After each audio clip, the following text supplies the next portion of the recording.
Greetings from the Make the Waffle Studios in Longmont, Colorado. Very fall-like outside these days.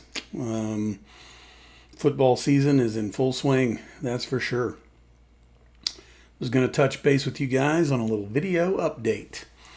I was going to start over here on the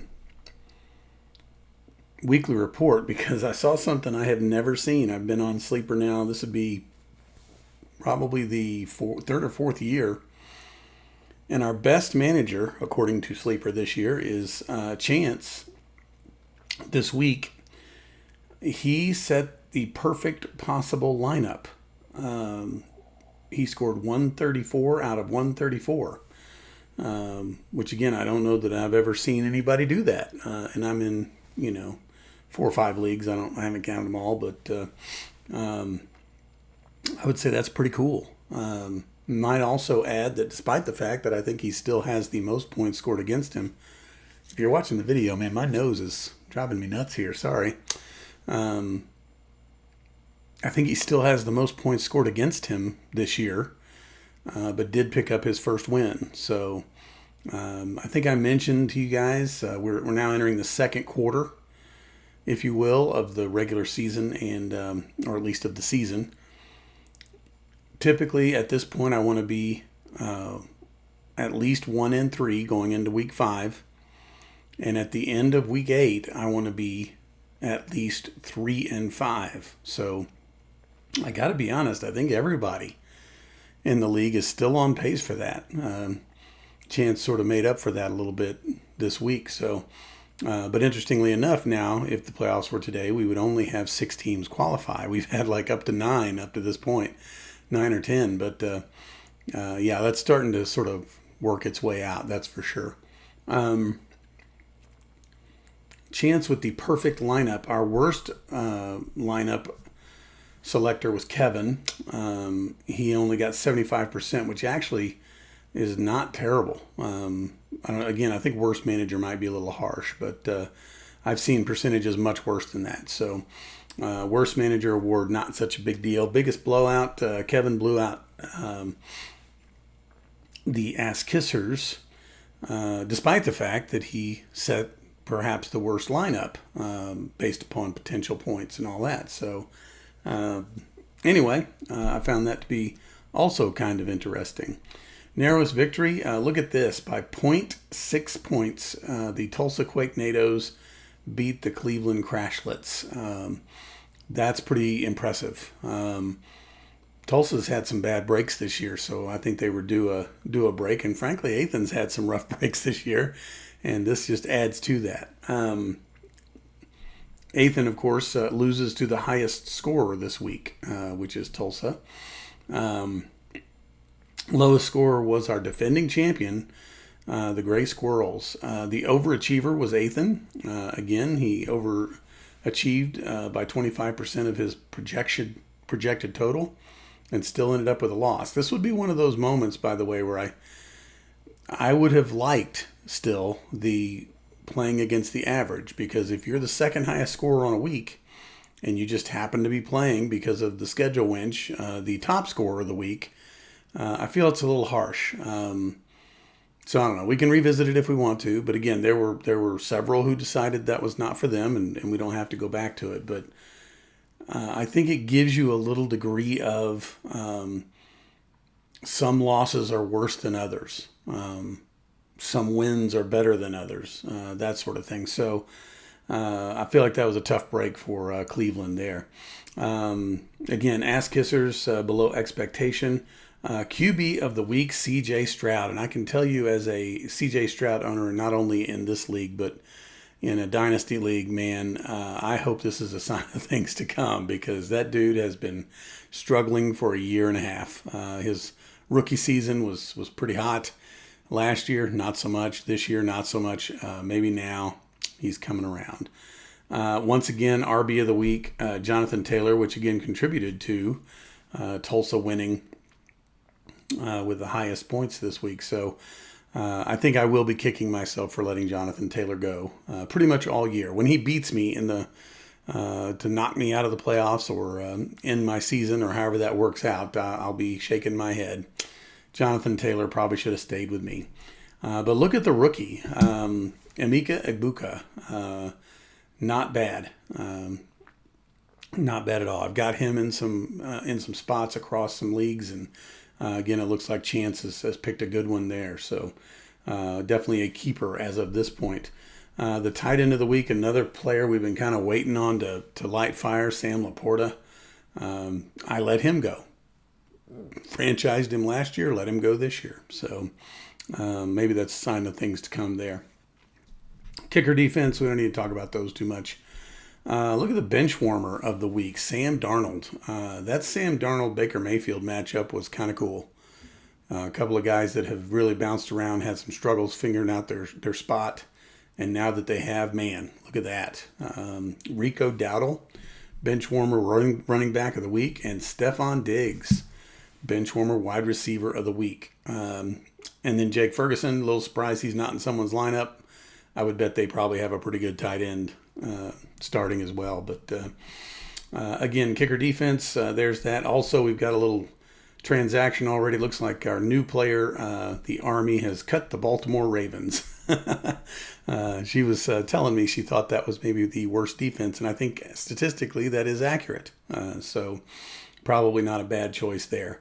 I'll start at the top since Hoopton lost. So Hoopton is at 3-2. Did not score poorly this week, but just did not score enough to get past the Posse, who take a pretty commanding lead for a playoff spot at the very least at 4-1. I think it's going to be hard for them to not make it now. That's for sure. But, stranger things have happened. So bye weeks are happening and things can turn around quickly. West Canaan beats our defending champions who fall to 2-3. I'm a little surprised. That's for sure. West Canaan at 3-2. Tulsa now at 3-2 and seems to maybe be riding the ship a little bit. They defeat Cleveland in probably the tightest matchup we've ever seen on any format in any season. In fact, there's been a lot of seasons we never did fractions of points. So, to win by a 0.6 is pretty impressive. Just for the record, our bylaws state such that if we ever do have a tie, which would be unlikely now that we're going out to the 100th decibel level here, but it will remain a tie in a regular season matchup. We won't break the ties, and then if we have ties in the playoffs, we've got some tiebreakers kind of lined out in writing that one of these days we'll spend some time looking through that, probably toward the end of the season. Kevin has changed his team name again. He is now Big D. After perhaps their decisive performance against the Jets.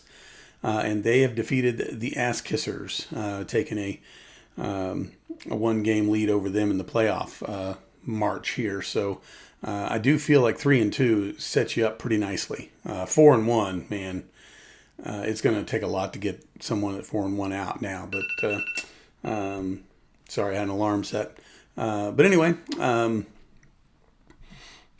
last year, the Army, now at 3-2, they fall to CDs. And that, if you'd have looked a couple of weeks ago, that would have been probably, at the very least, unexpected, if not unheard of. But, man, CDs needed that one. They are still alive. And again, if you can get to 3-5 after 8 weeks, I think you're right on pace. I really do. The idea for me is always, after 12 weeks, be 6-6. And you can start slow and still get there. So let's see if CDs can pull it out. Toledo at 2-3 loses the grizzled rivalry with the Leavenworth Law Dogs, who are also now 2-3. And some really just competitive matchups this week. That's really close. Previous matchups pretty close. I guess Big D kind of did take it to some ass kissers there, but not a whole lot of just flat out blowouts here, which is kind of nice. So San Antonio sits alone at the top of the standings.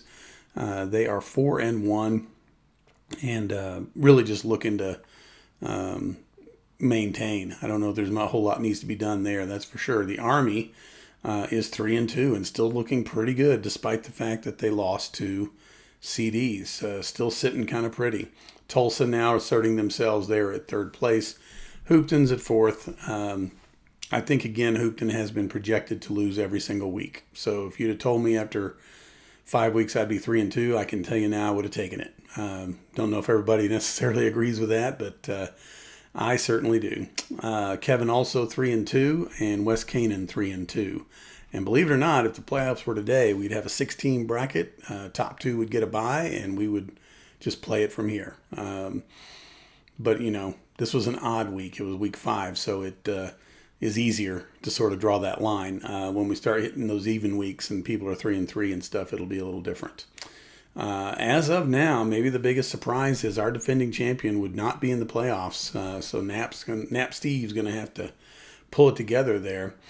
And as I've mentioned, I still think Harold's team down here probably going to be Harold and Dan down here at 10-11, probably going to have something to say about how this goes in the end. They're always in the mix. CDs. Look at that, 769.56 points against. I do still think Cleveland is second worst, and they're in 7th place. So they've really made some progress, and had they not just lost one of the closer ones, they'd be right there in the middle of it. So lucky for us, it's a longer-ish season than all that, and we've got time, that's for sure.